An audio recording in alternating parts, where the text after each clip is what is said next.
So they went door to door, visiting every single person they could find in the village and telling them about the film show. A lot of people wanted prayer for various things. And so it was just a very productive time with them sharing the gospel, talking about GFA radio programs there and the film show that was coming up. And then like this man had been really severely injured on his leg, so he was asking for prayer for his leg. And of course, whoever they talked with, they got their name and their address and their phone number and their email address. Well, maybe not their email address and phone number, but they collected information so that the pastors then later can do follow-up with these folks. And because a lot of these guys, really had some questions, were very open to the gospel.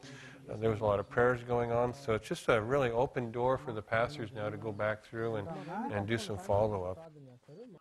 Some incredible things going on here. This little old lady was having some real pain with her legs, and she was almost in tears, and it was just overwhelming for her to have the brothers praying for her. So it was just really a touching time. And then, of course, they're telling everybody the film show is going to be over here in the park at 7 o'clock, and so they really went out and shared with everybody. And then it's back to the church.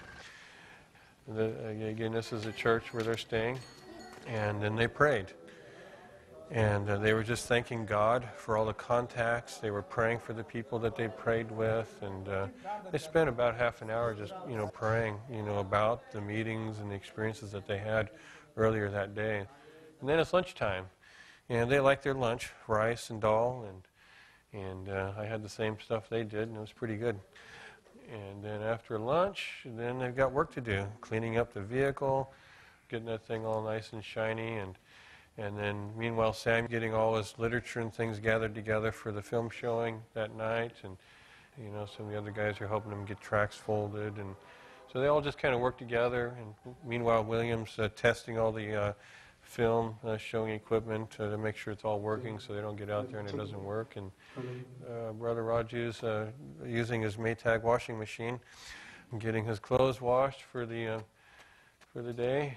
It's just interesting how much work they do to wash their clothes. All we do is just dump them in the washing machine and push go.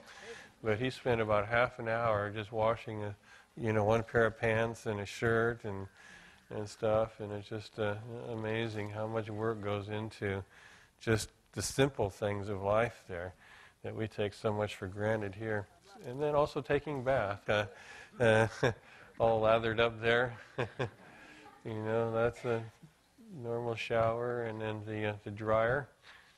And that's pretty much all the clothes he owns. He had to get them dried before he could take off for the film show.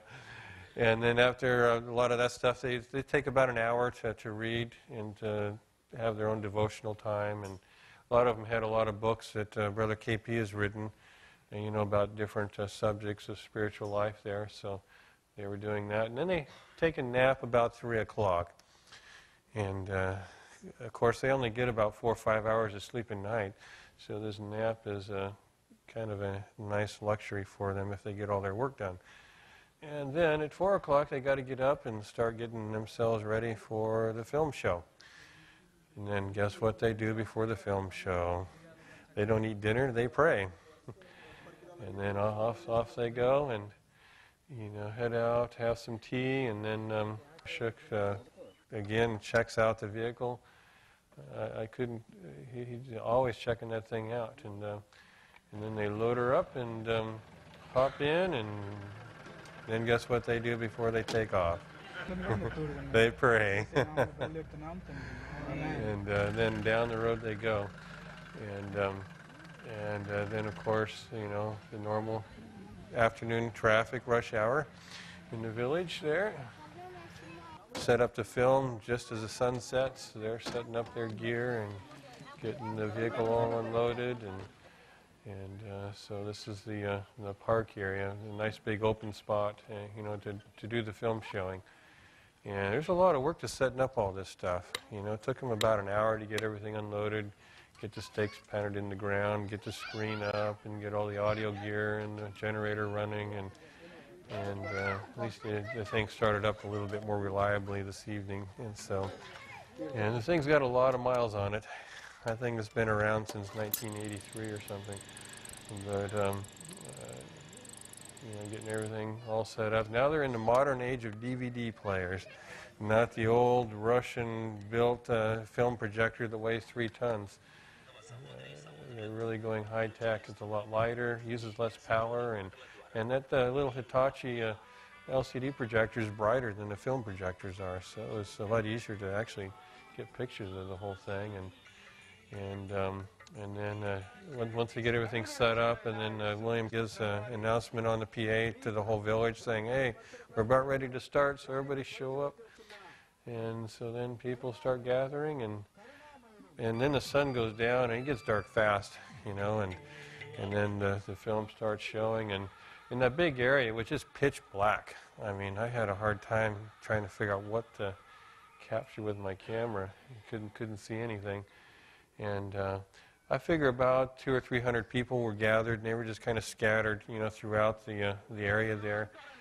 They were just riveted, it was like just everybody just sitting there intent on everything that's taking place on that screen. And I thought that my light going on would distract everybody, but it's like they didn't even know my light was going on. And then during the intermission, William talks about some different literature that they've got, like this is their family pack thing. It's got different tracts and pamphlets about, different things related to family. That while he's doing that, some of the other brothers are running through the crowd. And then he introduces the local pastor so people know who he is. And this is a real boost for the local pastor because he's not just some lone wolf guy that's there, but now he's somebody who has an organization, something that's backing him. And so it really boosts his respectability in the villages. And so then the film gets going again, and then second DVD disc, and then people are just glued to that screen again. And then about 10 o'clock, Jesus rises from the dead, and people clap and are all excited. And then he gave an invitation at the end, and the response was just incredible. It was like almost half the crowd, came forward for prayer, for salvation, for healing, for all kinds of things were being prayed for. And it was just like for over a half an hour, just praying and praying and praying, moving from person to person. It was just an amazing time, just to see, so many people, in that village responding one way or the other to the movie and to what was shared. And then this little girl wanted one of the family packs, and so he's giving out the last one. So, and then afterwards, kind of a debriefing time, and then they all pile into the vehicle, and then Shook has to wipe all the dust off the windshield so he can see again. And about 11 o'clock, they're on the road back to the church. And so that's basically a day, an average day in the life of a mobile team. And, from 5 to 11, 12 o'clock basically is their day.